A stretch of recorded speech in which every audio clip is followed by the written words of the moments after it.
Buenas tardes, compañeros. Me llamo Jerónimo Sánchez y hoy les vengo a exponer todas las exposiciones que vimos en nuestro primer parcial. Vengo de la UPN 151 C de Toluca. Soy del grupo número 2 de primer grado. ¿Cuáles fueron las presentaciones que vimos a lo largo del parcial? Son fáciles de decir. Fue las aportaciones de Aristóteles a la ciencia y Galileo Galilei, e idealismo de Platón y Tomás de Aquino, racionalismo y el empirismo, que se me hace un tema muy interesante porque a veces el racionalismo contradice al empirismo, pero si no están los dos, no pueden surgir ninguno de los dos.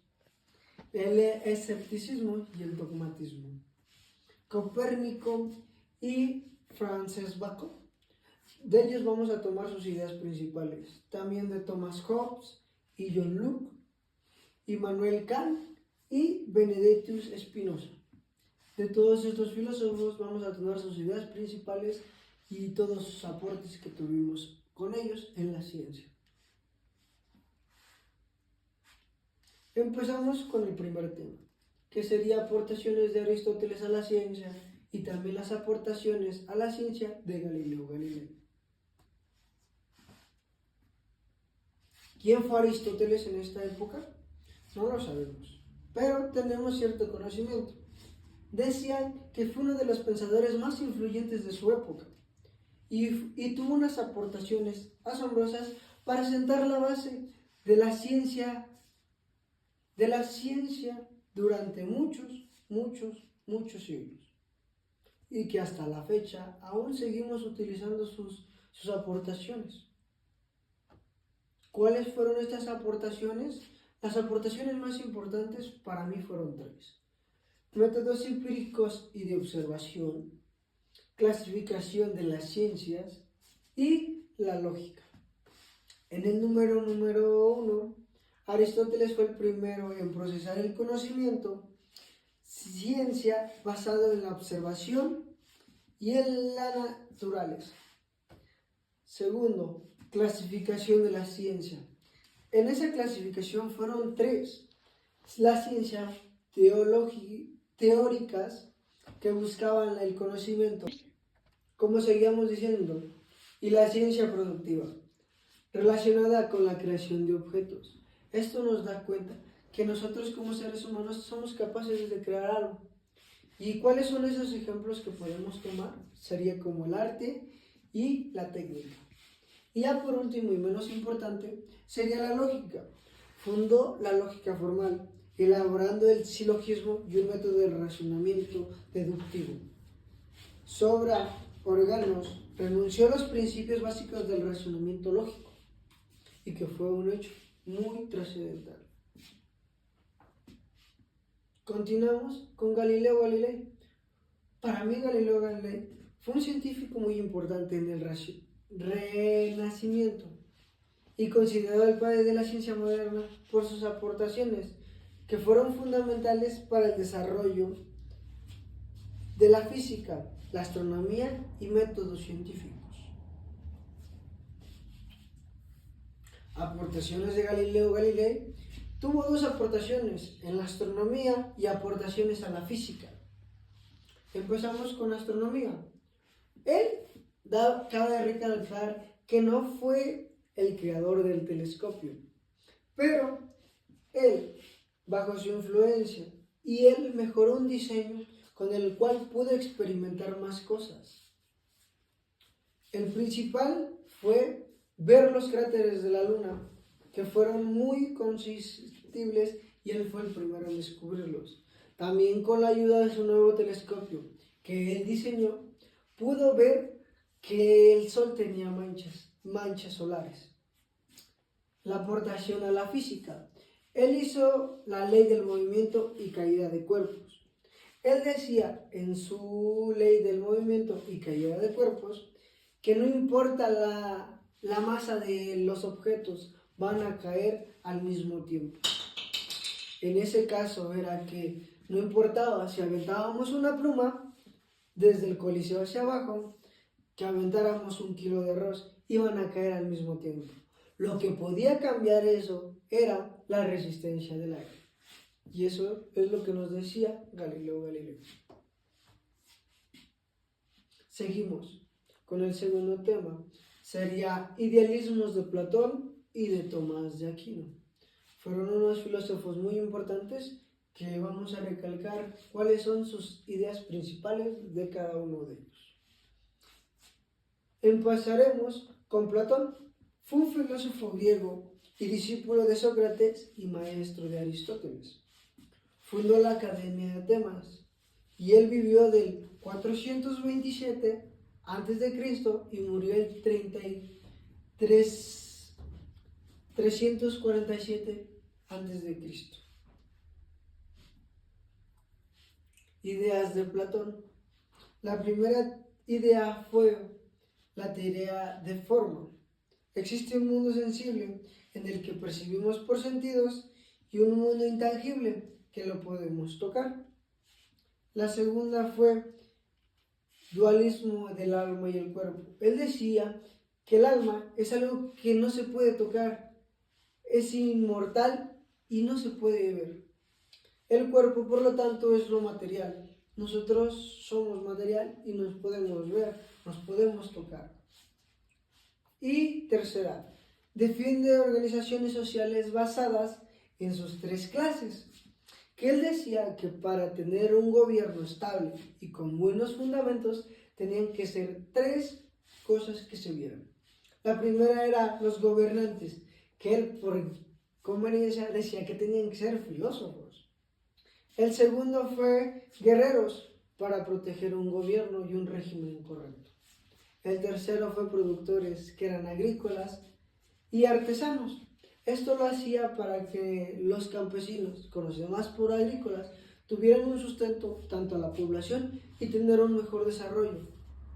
Los artesanos hacían maniobras, decoraciones para tener un comercio más accesible a los demás pueblos.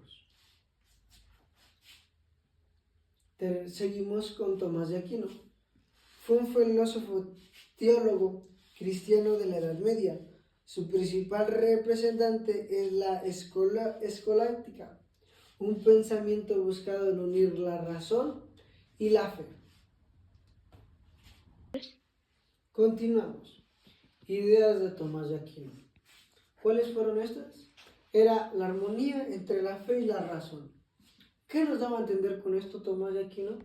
Que la razón puede ser verdadera, natural, como las leyes del mundo.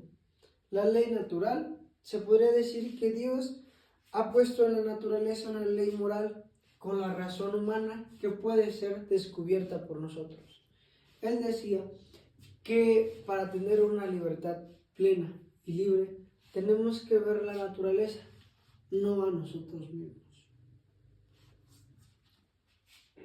El racionalismo y el empirismo.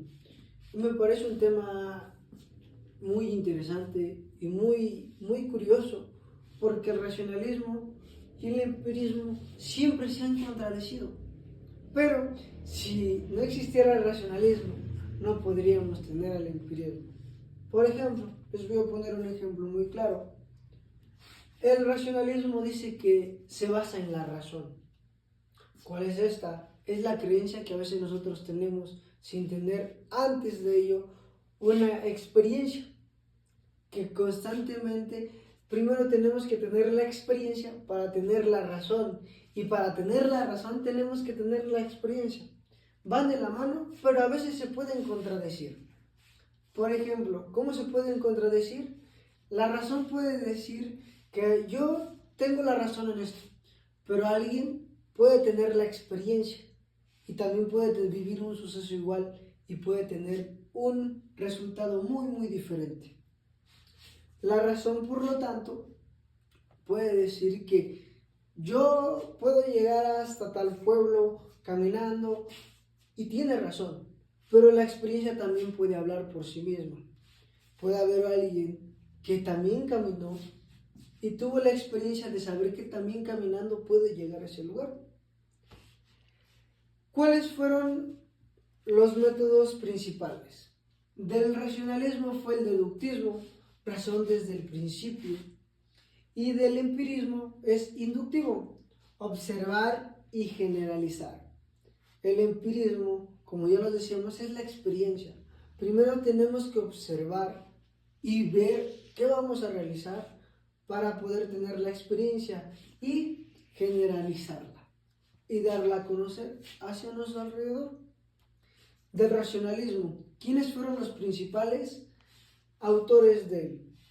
Fueron Descartes, Spinoza y Leibniz. Y del empirismo, ¿quiénes fueron? También fueron Locke, Berkeley y Hume. Seguimos con Nicolás Copérnico. Fue un astrónomo matemático muy inteligente y sacerdote paloco del Renacimiento. Este conocía por la fórmula del heliocentrismo, que en un cierto momento, ahorita les voy a explicar. Esto también cabe recalcar que nos hizo cambiar todo lo que entendíamos por universo. Él, si no hubiera existido, seguiríamos teniendo una noción muy rara de qué es el universo. Empezamos con la teoría de la heliocéntrica. La teoría heliocéntrica se refiere a que la Tierra no era el centro del universo, que la Tierra que los demás planetas no giraban alrededor de la Tierra. Él descubrió que el Sol era el centro del universo y que la Tierra y todos los demás planetas girábamos alrededor de él. También descubrió el movimiento de la Tierra. ¿Cómo lo descubrió? Viendo la posición del Sol. También dio a conocer que el movimiento de la Tierra era una rotación constante, que nosotros la conocemos como de 24 horas. Y la rotación que tenemos hacia el Sol es de un año.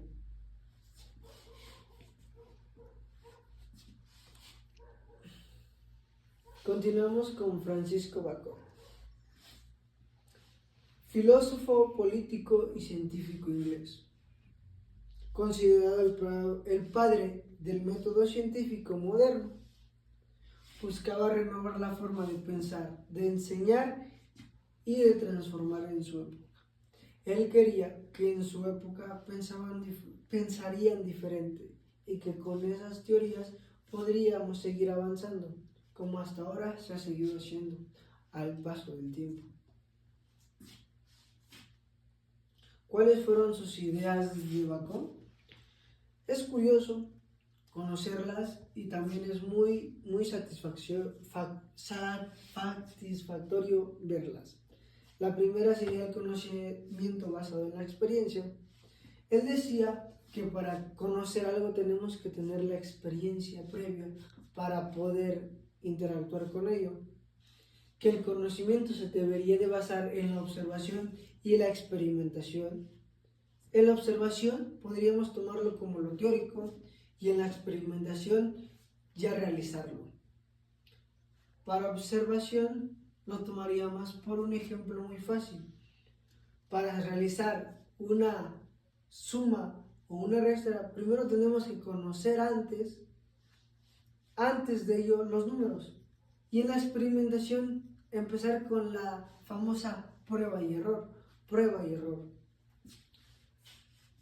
Propuso estudiar la naturaleza poniendo de hecho concretos o conclusiones generales, la contrario del método puramente teórico. Él decía que tenemos que tener un método general para tener un método constante y creativo. Creía que el conocimiento debía basarse para mejorar la vida humana y transformar la sociedad mediante la ciencia. En ese punto estoy muy consciente y muy centrado con él, porque tenemos que tener ciencia en nuestra vida y en nuestro entorno para poder seguir creciendo y mejorando constantemente. Señalaba que la mente humana está llena de errores y creencias falsas, como ídolos que deberíamos eliminar para alcanzar la verdad. En esta idea no soy tan constante ni tan de acuerdo, porque también nosotros podemos tener ídolos. Por ejemplo, para los creyentes de Jehová, para nosotros como cristianos, que sería para mí Dios, la Virgen de Guadalupe. Son cosas que nosotros tenemos para tener un ídolo. Y él decía que tenemos que eliminar esto y que lo único que tenemos que creer es en la ciencia.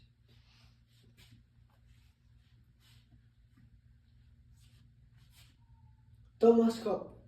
¿Quién fue Thomas Hobbes? Él nació en 1588 y falleció en 1679.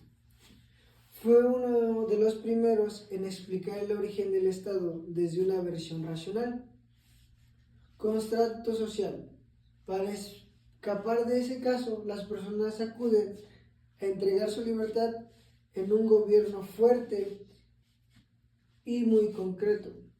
Él decía que para nosotros tener un desarrollo muy bien y muy constante, teníamos que tener un gobierno que fuera régimen y muy fuerte para poder controlar tanto al gobierno como a la sociedad y no tener problemas ni internos ni externos. Él decía que era la autoridad absoluta. Defendía un poder central y absoluto, que en ese caso se reflejaba más en la monarquía. En la monarquía decían que tenían que tener un rey que los gobernara a todos para poder tener un régimen constante y muy efectivo y que garantizara la paz y la seguridad de ellos. Pero de lo contrario, John Locke tenía otras creencias. Pero vamos para allá. ¿Quién fue John Locke? Fue un filósofo inglés considerado el padre del liberalismo. Sus ideas influyeron en la Revolución Gloriosa inglesa y en la Constitución moderna. Él nació en 1632 y falleció en 1704. El estado de la naturaleza. A diferencia de Hobbes, pensaba que las personas son racionales y pacíficas, que la gente humana por lo general es pacífica y no busca el conflicto. Pero también hoy en día tenemos que también ser conscientes de ello, porque ya toda la gente no es como lo estamos pintando o como lo pinta John Locke. Pero en lo que sí estoy de acuerdo y siento que ahorita, hoy en día, tenemos mucha base con esto en nuestro gobierno de hoy, es en el contrato social. El pueblo puede crear su gobierno para proteger sus derechos y no para dominarlos. Esto decía que el pueblo puede escoger y también podría quitar a sus gobernantes.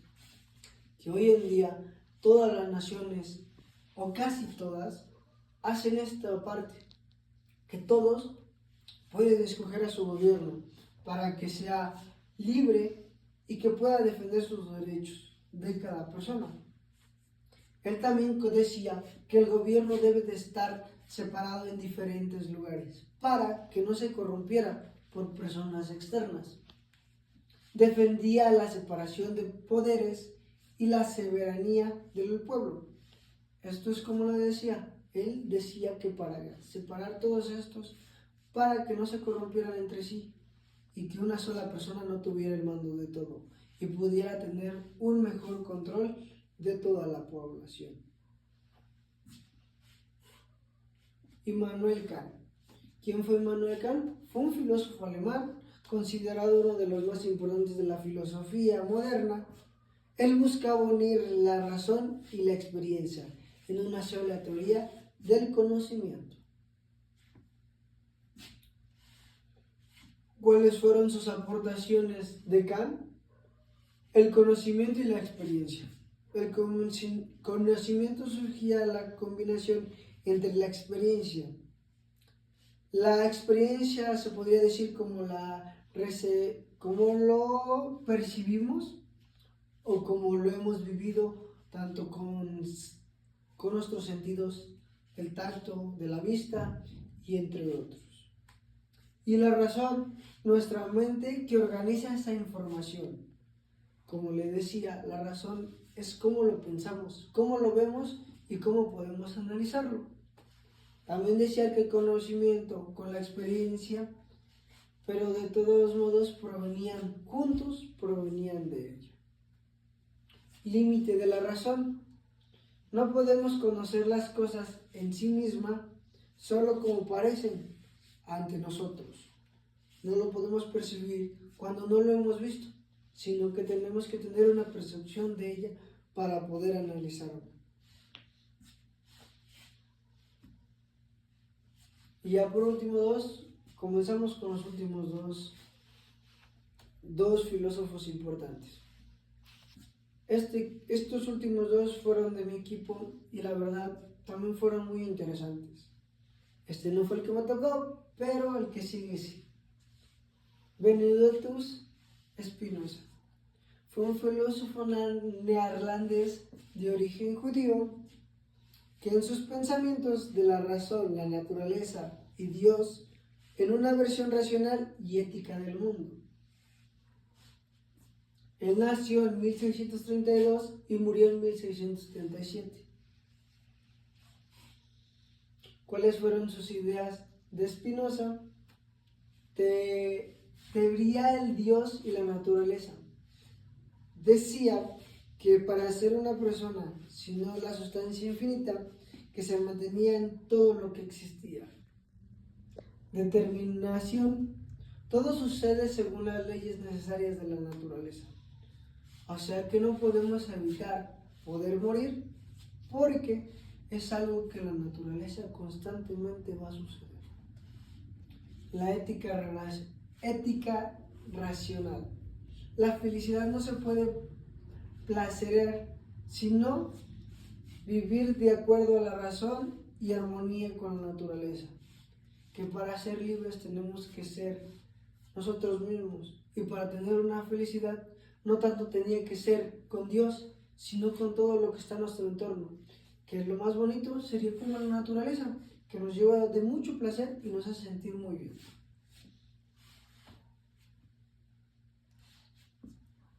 Nos pidieron que también dijéramos el origen del conocimiento.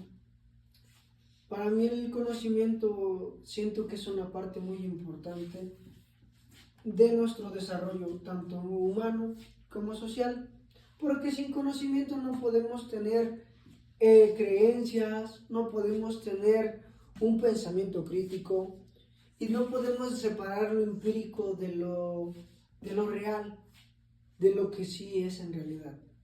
El conocimiento surge en la interacción entre la experiencia y la razón.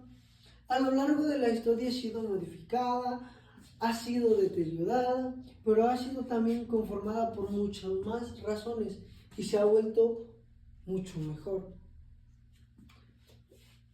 Los filósofos han debatido si el saber proviene principalmente de los sentidos, que sería el empirismo, o de la mente, que es el racionalismo. Es un debate, pero sin duda ninguno de los dos se puede separar del otro. Ambos son necesarios para que el conocimiento sea constante y sea muy plural. Los sentidos nos dan los datos del mundo y la razón la organiza y la interpreta y da sentido. O sea que el empirismo y el racionalismo tienen que estar juntos para tener un conocimiento. Uno los busca y otro los procesa para poder tener un conocimiento constante y muy formado. Y ya por último, pido muchas gracias y espero que les haya gustado esta presentación.